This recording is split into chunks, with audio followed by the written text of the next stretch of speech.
Imagine a world where the Roman Empire, once the invincible titan of the Mediterranean, is split in two. In the west, it crumbles under waves of invasions and internal decay. But in the east, a flicker of Rome's former glory still burns. Enter the era of Justinian I, the emperor with an audacious dream to reunite the ancient empire and restore its past glory.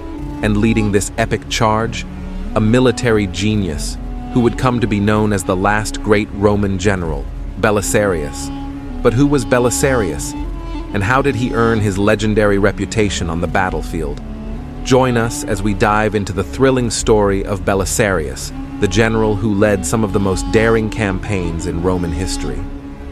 Our story begins in the early 6th century.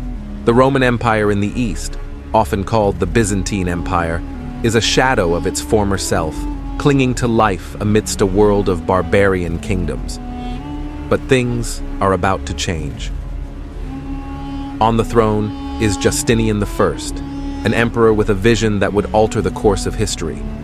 Justinian is determined to recapture the lost Western territories, especially Italy, North Africa, and Spain. For this grand ambition, he would rely on one man, his loyal general, Flavius Belisarius. Belisarius wasn't just another general. He was a warrior with an incredible mind for strategy and a unique talent for winning against all odds. But let's dive into the campaign that would make him famous: the North African War against the powerful Vandal kingdom. North Africa had once been a wealthy Roman province, but by Belisarius' time, it was under Vandal control. The Vandals had been a thorn in the side of the Eastern Empire for decades, but in 533 AD, Belisarius set sail with a small but elite force of 15,000 men. The mission: to reclaim Carthage and bring North Africa back under Roman rule. Belisarius knew he was outnumbered, but he also knew something else. Strategy could overcome numbers. His approach was swift and daring. With a series of lightning raids and decisive battles, Belisarius and his men took Carthage back in a matter of months. Against all expectations, the Vandal kingdom fell and the Eastern Roman Empire reclaimed North Africa. After North Africa, Justinian set his sights on Italy, where the Ostrogothic kingdom had taken control of Rome. In 535 AD, Belisarius led his forces into Italy. His goal: retake Rome itself. Now remember, Belisarius wasn't leading huge legions.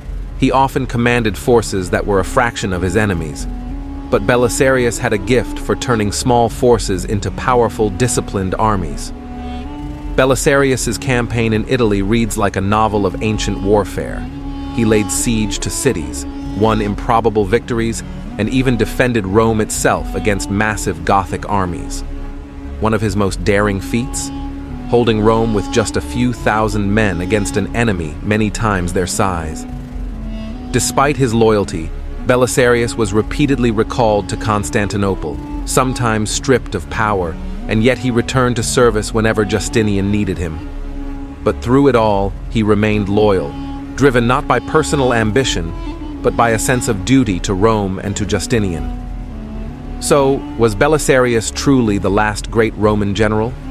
His campaigns helped Justinian temporarily restore Rome's former territories, a feat no one else could achieve. But after Belisarius's death, the empire would lose these gains, slipping once more into decline.